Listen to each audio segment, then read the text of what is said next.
I think once you break the threshold of 40 years old, whether you're a sports bar bro or a lifetime, fitness nut, you break that 40-year range and you're like, okay, I'm not a kid anymore. Like, I'm not a kid. What would be something that you would say to just get them to want to give it a shot? When I started using skincare, it just gave me a little bit more confidence when I started to go into meetings and everyone's going, how old are you?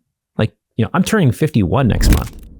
Let's go. I've always taken pride in that, looked a couple of years maybe younger. Yeah, dude. I'd say a good 10. This is a selfish thing, right? And that's okay. Sometimes it's okay to be selfish, and it's going to have a positive impact for you. And that's a good thing if you take 5 minutes out of the day, whether it's the morning or night or both, just to feel good about yourself. An entrepreneur straight out of New York City, Michael Chernow. What's cracking?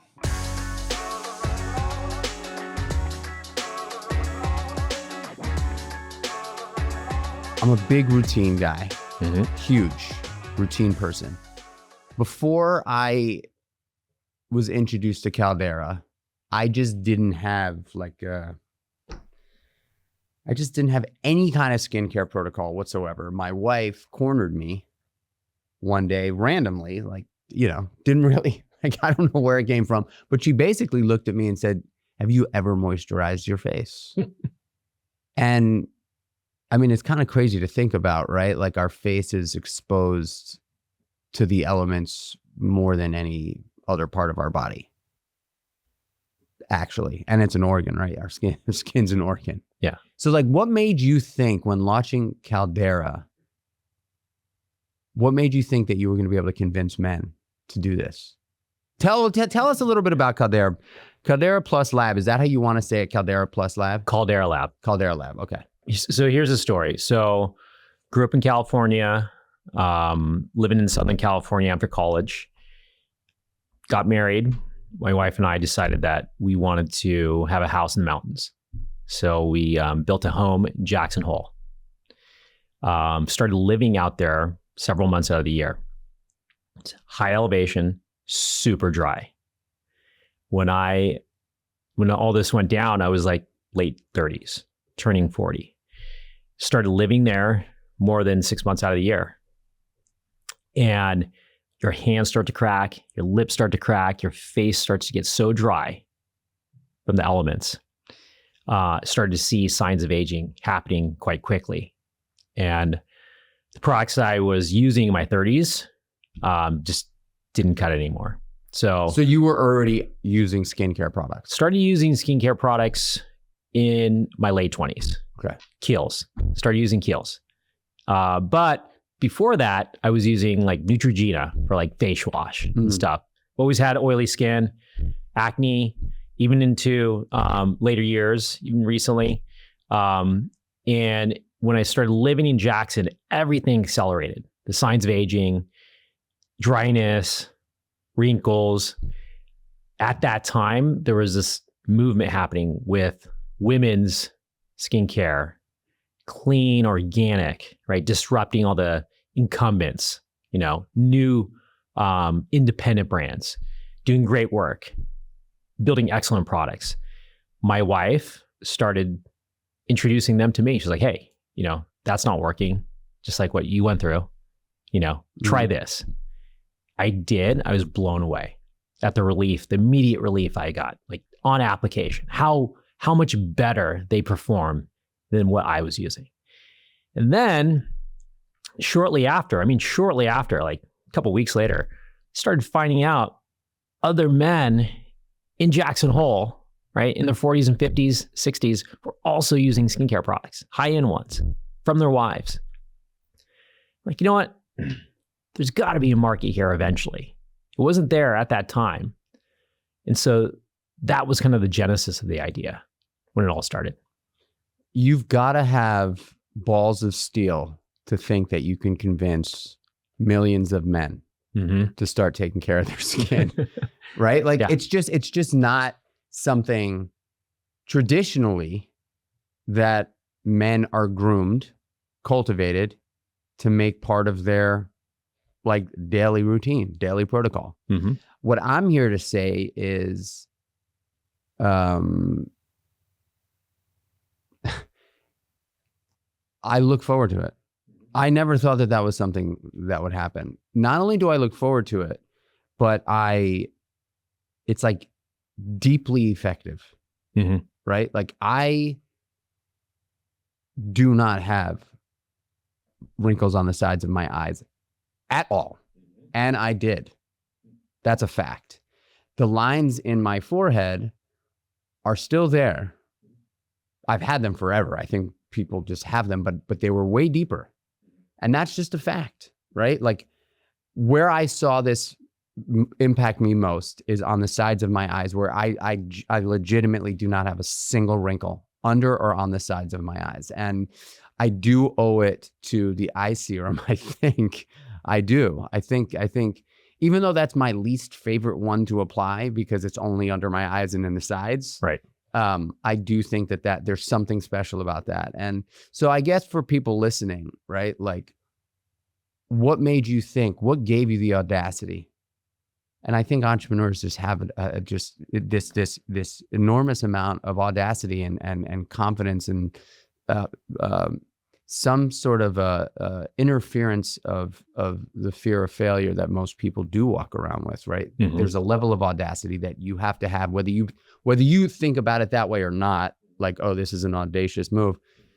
Where do you think the audacity came that you thought you'd be able to convince millions of men to start using skincare? Yeah, I don't think it was as complex as having that mindset of like, hey, I'm going to do this totally transformational, movement where I'm going to convince millions of men to start using skincare. I think it just started with a simple trend with myself and a lot of my friends where self-care started to become more and more present in our lives as we got a little bit older, right? And you kind of get to that point in your life right around 40 where you're thinking about, do I keep my youthful energy, right? My youthful health, my youthful appearance, and hang on to that for as long as I possibly can, right? Work out, eat well, right? Self-care. And it's a fork in the road in many ways, right? You either keep or you introduce new habits, right? You introduce new ways of focusing on wellness and self-care, or you don't, right? I know I have a lot of friends who don't, right? And I have these friends who do. And I'm in the camp of, I wanted to continue to look healthy, be healthy, feel healthy. And so I saw a trend that was developing, and I like to, use that term, skating to the puck, mm-hmm. right? I saw the puck here. The market wasn't there yet with customers, with male customers, right? In mass, buying skincare, specifically the types of skincare that we create. But I saw the trend that at one point in time in the future, not too long from where we're at now, back in like 2016, this is going to be a thing. This is going to be a thing. Because I saw it with myself and I saw it with my cohort of friends, right? And so that's what gave me the conviction that there was something there to invest in and pursue, right? And so, we went about it where we started working on product development for a couple of years. And that was the hard part, right? To really figure out the ingredients, the manufacturers, right? The formula, test it over and over and over for efficacy, right? Do a clinical study, right? Build all this conviction in, is there truly a product that I can stand behind, right? And if there wasn't, then, abort the mission, right? And that's how we looked at this the whole way. It was kind of a project between my wife and I, like, hey, could we build this business? It'd be pretty exciting, a fun thing to do as a couple, which is kind of crazy to think about doing a business with your wife, but are you guys, is she still involved? She is inspirational, right? She's not operational, right? Got it. But she was very inspirational in helping me, launch the idea of this business and gather the research and whatnot. But how we looked at it is at any stage of the business, if we hit a roadblock that was too hard to overcome, right? Most important, the products just didn't work, or they were unstable, or they created irritancy, then we had abort, right? Or we just didn't find a product market fit. There was no customers for the products. But every step of the way, a new door unlocked, right? And that's how we continue to move forward in the process and build a brand and build a company, because we've gotten the signal, the positive signal, to keep on moving forward, even though there's a lot of hard parts along that journey. Interrupting this episode to share with you that Creatures of Habit finally launched our protein bar. It's called the Daily Bar. It's made with 20 grams of plant-based protein, 3 grams of creatine. Yes, you heard that right. It also has 3 grams of creatine. It is incredibly tasty and clean as a whistle. All clean ingredients. Take this opportunity. Hop over to creaturesofhabit.com. That's creaturesofhabit.com with a K, and use code KOHPOD20 at checkout for 20% off your first order. Back to the pod.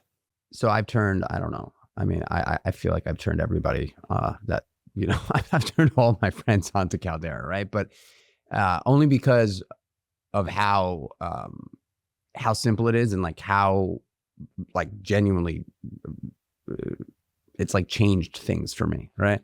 And just like you said, keeping I'm 45. I am look great. Thanks. 45. Thanks. You look like you're 35. I mean, I feel that way because I sort of jumped onto the self-care train outside of skincare like 20 years ago.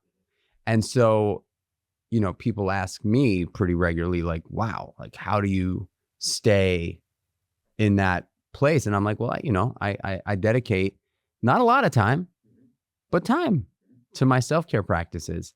And so it's so interesting to me to think that there are people that are like me and like you, and then there are people that are just not.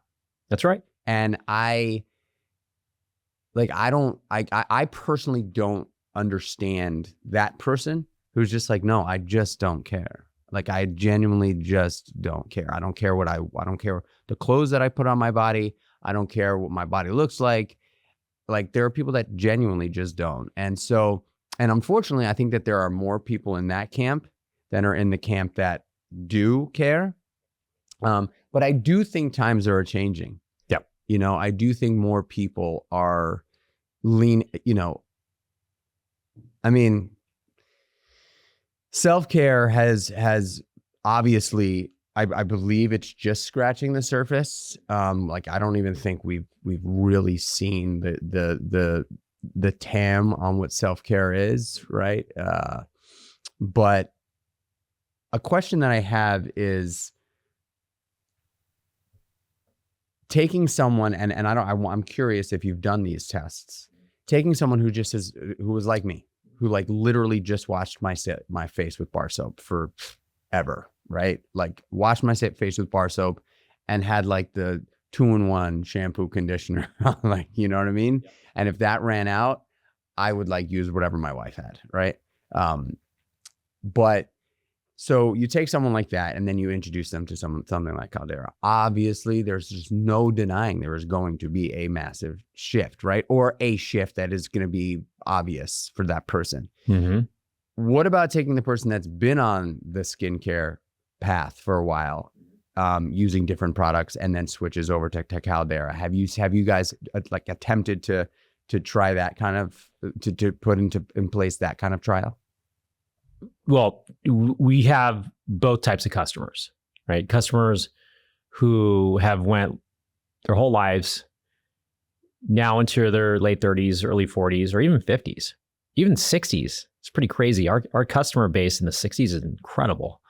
And into the 70s.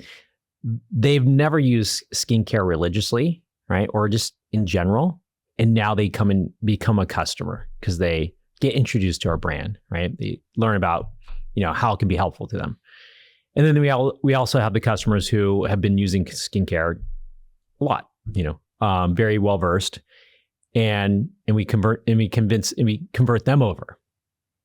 And what kind of sets us apart is, how we handle product development, how we handle ingredient selection, how we handle formulation. It's an industry, when we first looked at it, when I first researched it, where there's a lot of marketing claims, right? Brands can say they have, this trending ingredient, right? And they put all this marketing behind it, but there's just trace amounts of it, right? Barely enough to really do any. Fairy dusted. Just fairy dusted, right? And how we went about this is, what are the brands in the women's category, right? In women's independent, clean, prestige, clinically backed skincare, what are they doing? Because those customers, right? You can't fool those customers. Mm-hmm. They've been using skincare. They've been using beauty products a long time. They know when something actually has efficacy or not. Mm-hmm. And so we took those principles to how we went about ingredient selection, formulation, partners that we selected, and we've held ourselves to the highest standard of the products that we bring forward. That when we have an ingredient that's a high-end active, that it's at the clinical level, not a trace amount, right? Our formulas are more expensive, right? Cost us a lot more than the traditional, CVS type brands, or even a little bit higher than that. But that's okay. Our customers understand, they know that what we are delivering has the highest level of quality. Those ingredients that we're selecting, not only are they that trending ingredient or that really high-end ingredient, but it's from the most, it's called high-end purveyor of that ingredient, right? So yeah, in all types of industries, you can go and build, bars and, all kinds of different things and food and beverage and whatnot. But where are you getting those ingredients from? Right. There's low quality ingredient suppliers and there's the high quality ones, right? And it's those high quality ones when mixed together with other high quality ingredients with the best quality bases, preserve all those things that go into making skincare or food, that you can achieve the highest quality outcome. So I've got a question. I think it's a great parlay into this question because I wanted to ask you this question. So obviously Caldera is a premium product. There's no doubt about it. Like when I recommend it to people, they're like, wait a second, I want to pay $80 for that little thing of eye serum. Yep. And I'm like, it's not for everyone, right? But so how did you navigate that? Or what is your thought process as an entrepreneur with a premium product, premium brand? What is your thought process on the cohort of humans that are, it's not even a thought, like, I want the best, this is what I'm going to do. And then the people that sort of there's friction around price. Yeah. It's a great question. We've always set out with a mindset of, doesn't matter what our COGS are going to be, our cost of goods sold, when we build a product, we just simply start out with, we want to build the best product. Then we get the COGS and we're like, oh shit, this is pretty expensive for us, right? How do we make this work, right? Price-wise, for us as a business to be viable. Can we actually make a profit here? What does the market look like? Women's, men's, et cetera. And who are we trying to build a customer base around? Is it the Planet Fitness type, customers? Or is it the Equinox type customers? And I've just kind of stayed true to myself. It's like, I work out at Equinox, right? I will go for, ingredients or things, clothing that I know there's just a little higher or a lot higher level of craftsmanship, right? It's coming from, organic cotton that's from a really nice source, right? And I'm going to pay up for that. And so, we've built a brand out of communicating how much we invest into our products and the quality that they are, right? This is not a McDonald's burger, right? This is a Wagyu burger from the best purveyor in Japan, okay? That's our difference. And yes, it's a $28 burger, versus, a $6 burger or $5 burger at McDonald's. That's not the world that we play in, where it's like mass, just pump out a lot of these things. You're just not going for volume. We're not going for volume. We're going for high quality customers that have loyalty, because when they find brands, they stick with them. When they find brands that they love, that meet their expectations, products that meet their expectations, right? We know if we didn't bring products that met the expectations of our customers, charging them, $110 for a serum, a face serum for men, that there's no way that they're going to be a repeat purchaser if the product didn't perform for them. But that puts all the onus back on us, right? To do an excellent job, the best we possibly can on building the best product. And based on that, we have to take 2 to 3 years to build products. In this industry, what we found were brands were coming to market, all these celebrity brands, all these brands that were kind of jumping on the bandwagon back in like 16, 17, 18. You can go to these co-manufacturers, right? They'll give you a menu of like, here's a moisturizer list, here's a cleanser list, here's a serum list, right? Here's a mask list. Select which ones you want, go to a creative agency, develop your brand, your packaging, put the two together, and you can be in market in like 6 to 8 months, right? No testing of their products, because you're taking that menu, right? And they've already done the stability and the irritancy, but the quality, the efficacy just isn't there. But that's how all these brands entered the market. 16, 17, 18, 19. As we got into like 2021, stuff like that, these brands started to kind of fall apart, And, we took the hard route of like doing everything the hard way, starting with the brief. This is what we want the product to do. These are the types of ingredients that we've researched, 1,000 of them. These are the ones that are the 1,000 that we've selected as like 50 that are incredible. But how do they work together? You have to find out, like, do they create irritancy or not? Do all this testing, iteration after iteration, variant after variant, And so, how we went about it is in a really complex, sophisticated product development way versus like selecting from that menu of options that brands still do today. We go to these conferences and you can still go like, hey, here's the latest, stick, vitamin C or retinol stick and this and that, like all these trends, right? You get access to that product, right? You package it up and like, here's your new, transformational new retinol stick, right? But it doesn't have as much efficacy, right? Performance, right? Than doing it on your own, but you have to be able to do it right, And so that's how we've been able to like build a brand around products that work, because we've invested in the time to actually find products that perform. It took me we have 3 products at Kreatures of Habit. Each one, well, the first one took me about 16 years to figure out. But our second product took me 2 years to R&D. And this is our latest product that we launched in November. And this thing took me 2.5 years, over 60 different iterations and 4 different 4 different commands to nail.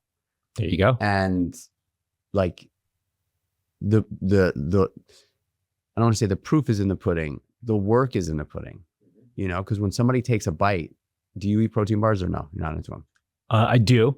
Okay. Yeah. So I'm gonna give you one of those to try. Yes. But anyway, I'm not gonna influence your experience. Yeah. But it is a damn good protein bar. Yes. With all super clean ingredients, and trying to make a protein bar that's like non-GMO, gluten-free, dairy-free, no seed oils, no sugar alcohols, clean, real food, like really high quality protein. Like it's hard. Nobody fucking wants to do that. Because when you do those things, right, you put all that into it, then maybe the shelf life isn't as long. Right. Right. Or you're going to sacrifice on everybody wants like the best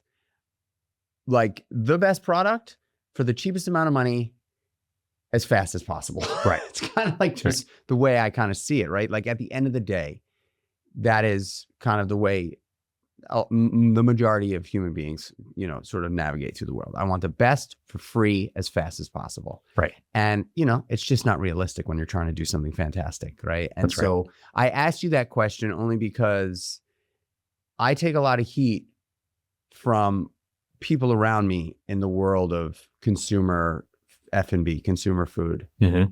because they're like, dude, like, how are you you're charging $5 for a packet of oatmeal that, Quaker charges, 40 cents for. And I'm like, absolutely, 100%. And if you want to go have the 40 cent pouch of, sugar, go for it. Yeah. Like, but I had to have the confidence and quite frankly, like, learn to have the confidence that price sensitive people, and they're from, 9 to 5, minimum wage people all the way to billionaires. Doesn't matter what your annual income is as a price sensitive human. There's probably more price sensitive humans in the 1% than not, quite frankly. That's what I've learned. So price sensitive people are just not my or your customer. And I really had to get comfortable with that, like, and just be like, okay with it. And so what I ended up doing after I really spent some time when we first launched the business, and I was dealing with people like, that's rude. How could you possibly launch an oatmeal that costs $5 a meal? And I would say, but it's got 30 grams of protein, and it's got omegas and probiotic and digestive enzymes, and it's got all these things that would cost you like $70 to buy if you were to buy them, ingredients and all sorts of time. And they were like, you're charging $5. And I basically said, you know what? I don't want the noise. Like, I'm not going to be able to convince you to do that. Right. I'm going to make it more expensive. I'm going to charge more for it. Because if it's too much, you're not even going to look at it. You're not even going to want to. And that was the most, that's when our business took off. Nice. When I made it just a little bit too expensive for anybody who's price sensitive to even look at it. And then I made it the right price for a premium customer who is very interested in their health, like looks at labels and cares. Am I going to get everyone from, New York to California? No, I'm not. But there's so much room. Right. There's so much room. And I was just curious about that because I think it's something that a lot of entrepreneurs don't quite understand, that like if there is a large group of people that are pushing back against your product, right? That's okay. Absolutely. In my experience, if you try and create a product that meets everyone's expectation, you're going to meet no one's expectations, right? When you have products that service a customer cohort exceptionally well, that's when you find success, right? Because you can build upon that cohort. You can continue to grow that cohort, right? And so when we build products, what we find is when they work exceptionally well for some people, we know they're not going to work well at all for others. And that's okay. But we know that we've solved for the cohort that we're trying to service. All right. So I've got another question. So you guys launched in 2019. Yep. And from when I started using Caldera in 2020, maybe. And when I started using it, it was the base layer, it was clean slate, and it was the good. Okay. Right. So then you probably started in 21 because we didn't launch until the other two products, the base layer and the clean slate. So maybe it was 21. So maybe it was 21 when I had the 3-step. Yes. And then, if I recall, you launched the bar soap. We launched the eye serum. The eye serum, yes. And then the bar soap. Yes. Right. Yeah. So for the first 3 years or so, right, it was predominantly skincare, like yes. face skincare, right? Yes. Okay. So I've got a bunch of questions, but when did you think it like made sense? Like what was going, like, was it like a certain revenue number that you guys hit where you were like, okay, we've got enough of a community here, an engaged audience that is subscribed to our product that we could start introducing new things to them? Was that, and I would imagine the bar soap was like the first kind of like different category from face skincare, where you were like, okay, let's see if they bite on this? Was that the thought process? Yeah, I'll walk you through it. So the first product we launched was the Good, which is our hero SKU. It's still our top seller. We launched that one in 2019. Okay, we launched with one product, a face serum specifically for men. There at that time, no only face serum dedicated men's products in the market. So just real quick on the Good, I use the Good at night. Yes. Is it supposed to be used at night? Yes. Yeah. Some people use it during the day just because they live in climates that are super dry. Okay. And they have really dry skin. Okay. Majority of them use it just at night. Yeah. So when we came to market, we're like, well, this is the product that we believe in. This is the one product that I loved, right? That I was using personally. And I felt like, hey, there could be a market here. It's huge risk. Brought that to market. Didn't know if we're going to like sit on 10,000 of these things in a warehouse that we can never sell or have to give out to a bunch of friends, right? So we started out very slow. When we started in January 2019, we wanted to receive, customer feedback, right? And we want to see sales velocity. We want to see if there's a real business here. As the business started to take off, that's when we knew, okay, we've found a market. We found a customer. And they like our product. They're repeat purchasing. Was it all D2C? All D2C. All D2C. All D2C. Use a paid, like a creative agency, helped you create ads. Right. Paid media guy that was buying media for you. That's right. We did it a little bit in-house at first and, realized we weren't making as much progress as we liked. So then we started using an agency and we went through several agencies. But we also started talking to our customers, great customer experience. That's kind of paramount to our business, right? So finding out what products they're using, listening to their feedback in terms of what they would want us to bring out to market. And so immediately within like month 2, we're getting emails saying, hey, this is amazing. This is the best product I've ever used for my face. I also use a moisturizer during the day. I use a cleanser morning and night. Do you have one? Can you bring one to market? And so it was that easy. Like they were telling you what they wanted. It was that easy. We're like, we've thought about it, even before we launched the business, what follow-on products would look like. The answer is we don't have anything at this point, but we're going to work on it. And so that's what we did. And so, okay, so then you launched bar soap. Mm-hmm. Then you took I'm just kind of going through like my memory of this. Mm-hmm. Before you introduced the hair stuff, the hairline, yep, you took a break from introducing products, right? You went hair, and then my favorite product of all of them currently, right? Well, my 2 favorites probably are the Great and the Hydro Layer. Hydro Layer. Those are my 2. Yeah. I mean, maybe just because they're new, but those really I love. I love them too. They're my new favorites.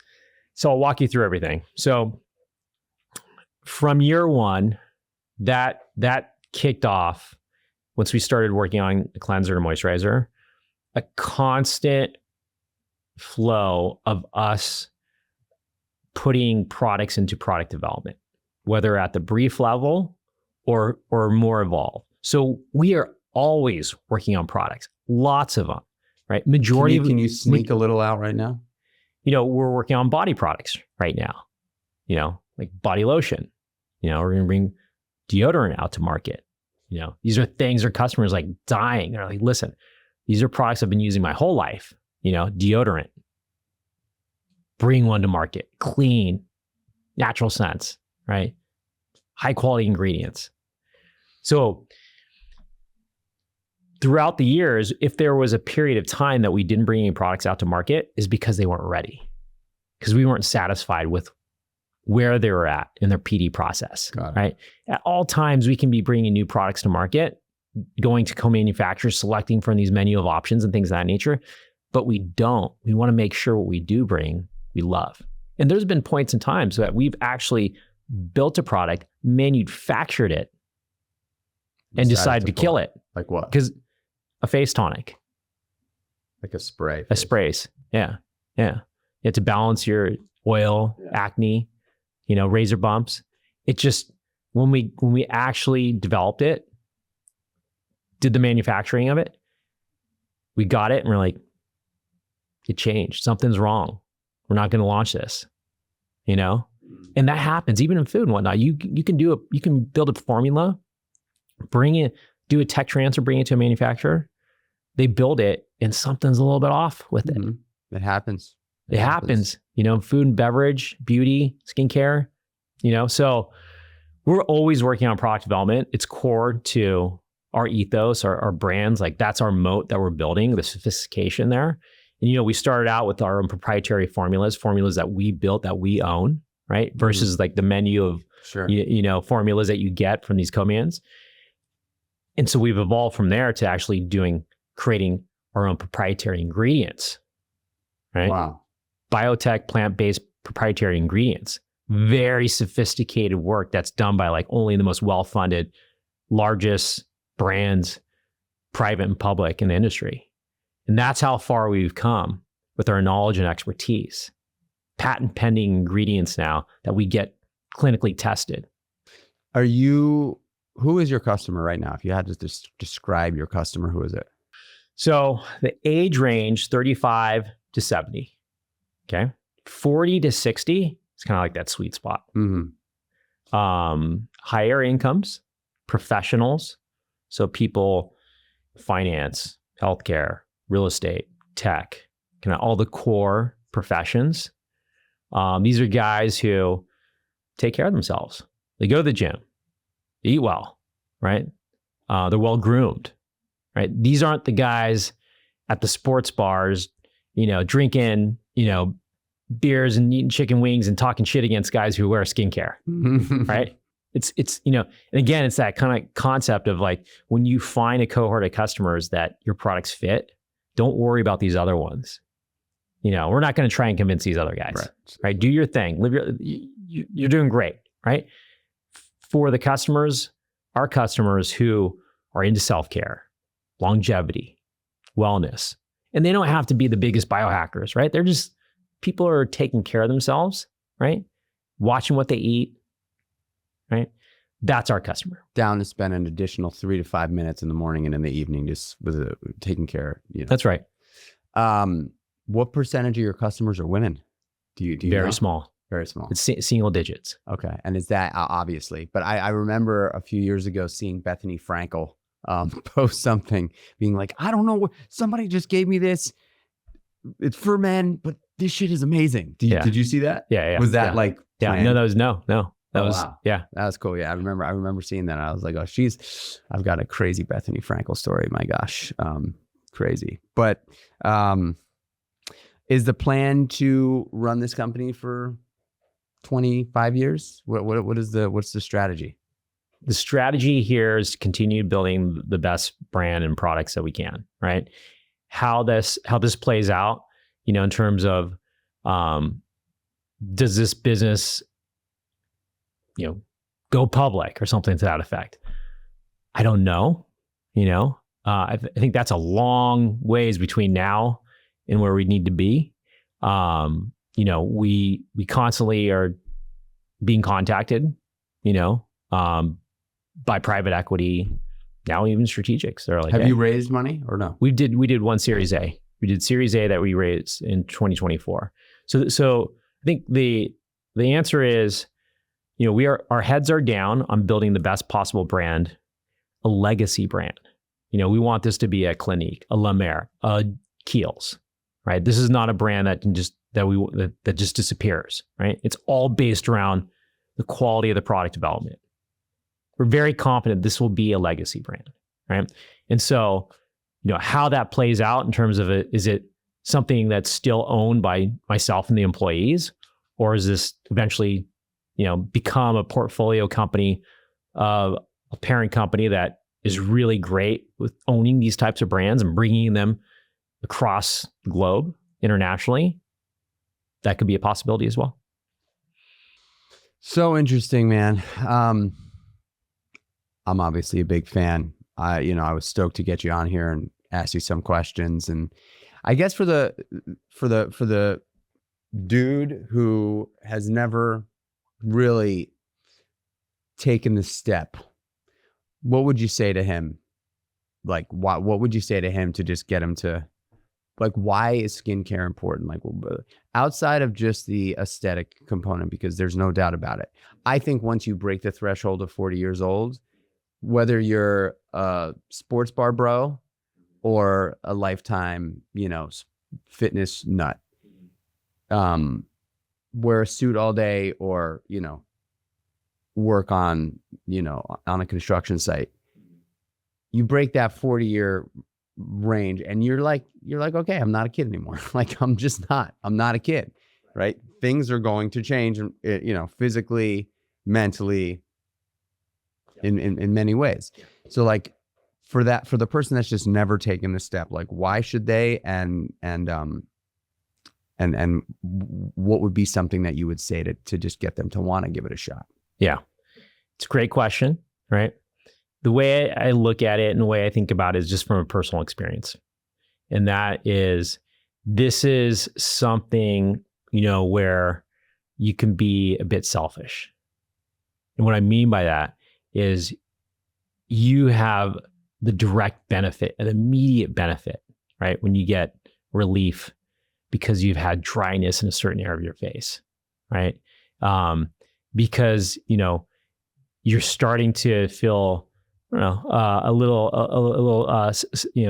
where you have, self-concerns around just not looking the same, And when I started using skincare, it just gave me a little bit more confidence, when I started to go into meetings and everyone's going, how old are you?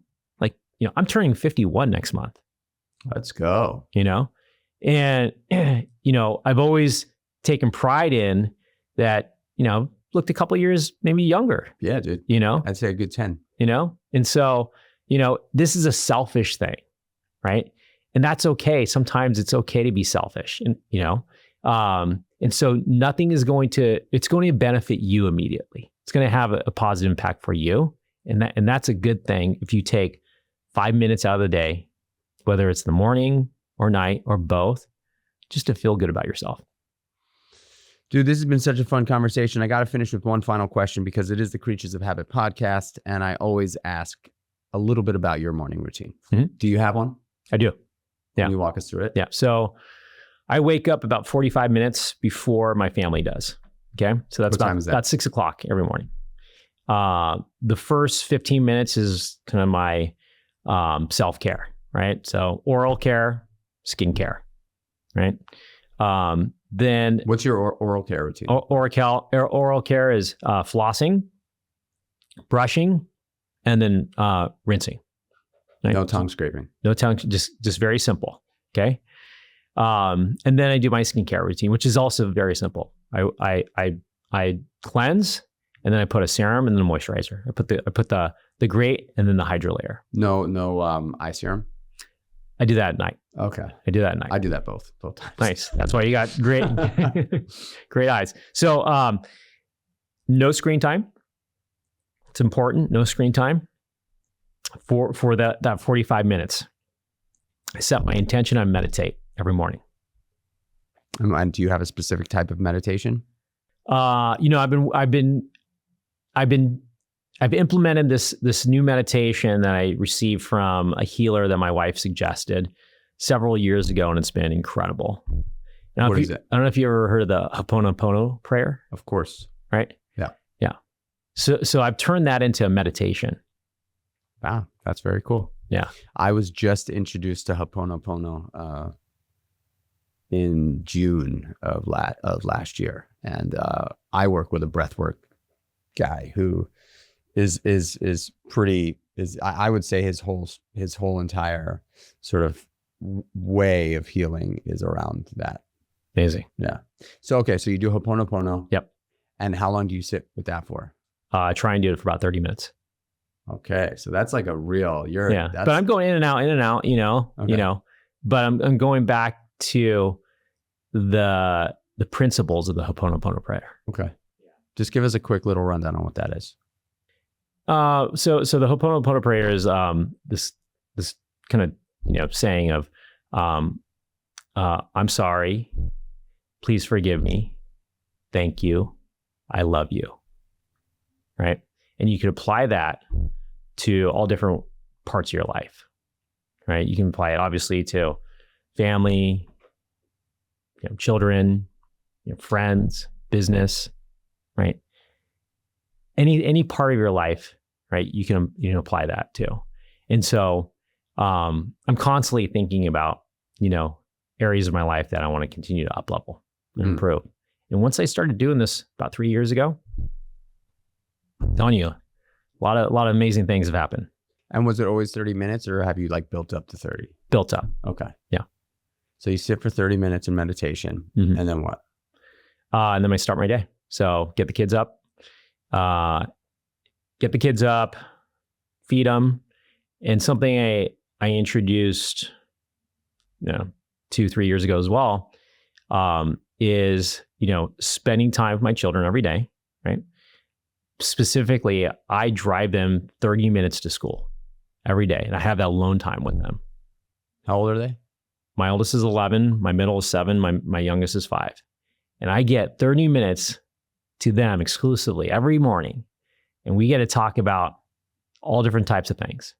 It's the greatest conversations. It's the most amazing, sacred time that I've developed with my children that I'll have forever, these memories, right? In my ability to help them think through how they're going to go about their day, right? And how what they're going to learn that day, right? What they're going to try that's new, whether being a good friend, good student, good athlete, whatever it might be. It's so interesting that you say that, because I love also spending time with my kids.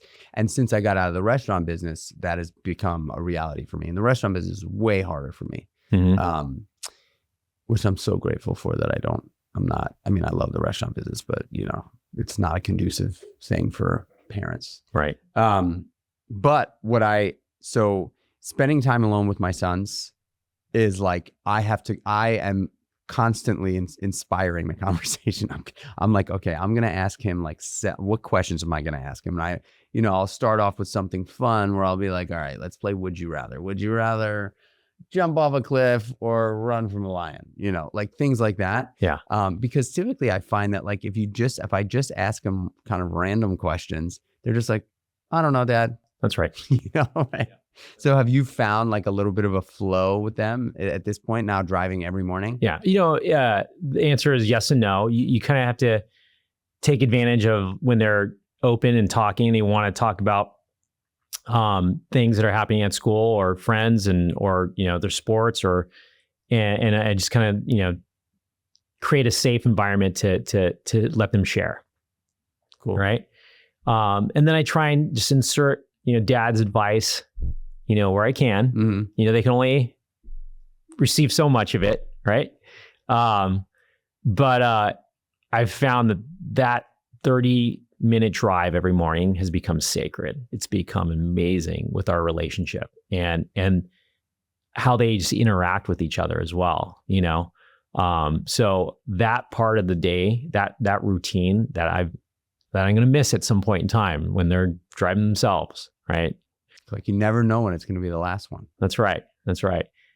This has been one of the most incredible habits and routines that I've implemented from a family perspective that I would recommend any father. Doesn't matter how successful you are as an entrepreneur, take that time to invest in your children. I'll leave you with this. This is a really interesting concept. So when I was single, not married, etc., no kids, had lunch with one of my best friends from college. And he was one of the top students at USC Business School, etc. He got married just a few years out of school, right out of college. And we have lunch, and he's like, Jared, what are you doing, man? You're having all this fun, and you ever thought about having a family? I'm like, well, I've thought about it, but just, I haven't met the right woman yet. And, you're right. I'm having a lot of fun, and business is great. And so, it's like, I'm just not going to force it. It's like, well, let me leave you at this. And I was same thing, having fun, business is great. And one of my mentors, shared this concept with me. He's like, Alan, think about this. If you were to have children, right? And, you had this, you had this decision to make. If with all the assets and the business that you own, if you were forced to make a decision between, one of your children surviving, or you have to give all your assets and your businesses away, what would you do? He asked you that question. This is the question that he was shared to him. Right? And he said, well, it's an easy one. I'd give all my assets, all my business, everything, give them all away for that one child. Okay, Alan, you have no children. Think about what you just said. You're a smart, top business guy, students in Marshall School of Business at USC. Look at the value creation that you can create from just one child. It's crazy. Wow. Just one. Think about more than anything that you own right now. Wow. What a perspective. And when he shared that story with me, I'm like, makes sense. Wow. And now I get it. That's so, Yeah. I mean, you put it in that way. It's like, that is, because I just did not know where that was going. Yeah. Yeah. That's so cool. Yeah. Yeah. The time with, I would rather make 50% less potentially than I could make in my life, spending 100% more time with my kids. Right. It's just, I used to think, oh man, sometimes investors, well, how are investors going to feel about that? Like my priority is spending as much time and going on as many vacations as possible with my family. It's just a fact. That's my priority. Yeah. Spending as much time with laughing, loving, and going on vacation with my Absolutely. wife and kids. Absolutely. You know what I'm saying? And I think far too many people in business, entrepreneurs, their main priority is making as much money as humanly possible. And then they get to this certain point where like their family doesn't know them. And quite frankly, they don't really care anymore. Yeah. Like they're not like really interested. And then a divorce happens. And then, Right. He loses half of his money anyway. Right. Right. And Right. there's a big blow up. And so I'm that bit, I guess a bit of a generalization, but like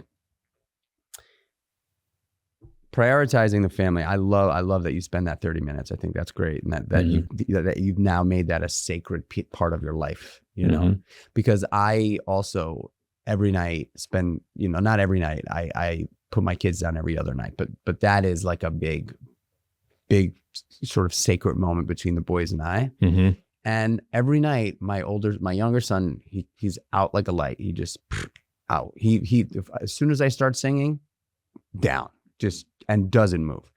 My older son, the worst sleeper has been since he was born. Mm. So when the younger one passes out, I walk over to the older one and I give him a hug and I just put my head on his chest and I just listen to his heartbeat for like 3 to 5 minutes. Amazing. And it's just one of those things where it's just like, and one time he asked me, Dad, what are you doing? And I had to ask myself, okay, what is happening here? And I realized that I was like listening to my son live in that moment. Yeah. And I got kind of almost emotional thinking about it, that like I've created this human and I can listen to him live. And it completely changes my sort of like biology in that time. Like I am in my best place when I'm sitting there with my ear on his chest and he's just like falling asleep. Right. Crazy stuff. Right. But that story about, would you give it all up for just one of your kids? And the answer for any loving parent is no question. Wouldn't even be take it. I'll recreate it. Take it. So look how much value organically we can create. And when you do create it, right, you have these the most valuable assets that you own, right? Spend time with them, invest in them, right? Totally. And honestly, I think it's hard for entrepreneurs, specifically hard chargers. That's right. To like be okay with that. But I think it's for years, right? Oh, there's no such thing as work-life balance. I just disagree. I used to believe that too. Yep. The first 10 years of building businesses, I used to believe it. I used to be like, nah, there's no like a certain amount of time a day that you spend with your family, you spend with work. It's just like, it would come in like hills and valleys. Like I'd work for 6 months straight and then I'd spend a week and a half with the family. Like that's actually the wrong way, in my opinion. It's just the wrong way to do it. I'll tell you, we'll leave it this. Last year was my most successful year in business. Congrats. Thank you. I spent more time with my kids than I've ever spent, more time with my family. I figured out how to do it, right? Whether it's driving to school every day in the morning, taking to the practice at night, on the weekends, teaching soccer, coaching soccer, I figured out how to do it during the most busiest professional time in my life last year. So that whole work-life balance, it's real. You can make it work. You can absolutely do that. Before you leave, I want you to just try one of these. Yeah, love to. And give me your honest opinion. Yeah. Are you okay with nuts? There's peanuts. Yeah, fine. Yeah, good. Yeah. It's delicious. Pretty good, right? It's amazing. Love it. We did it. Yeah. Yeah, I'm stoked on that.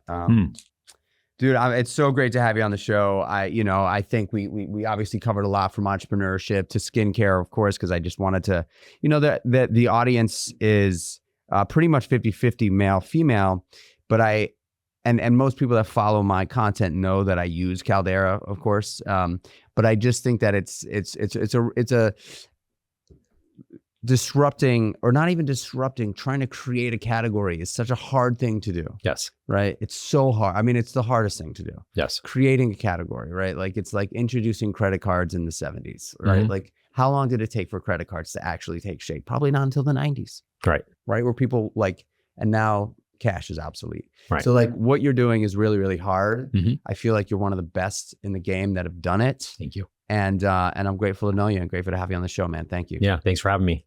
All right, brother.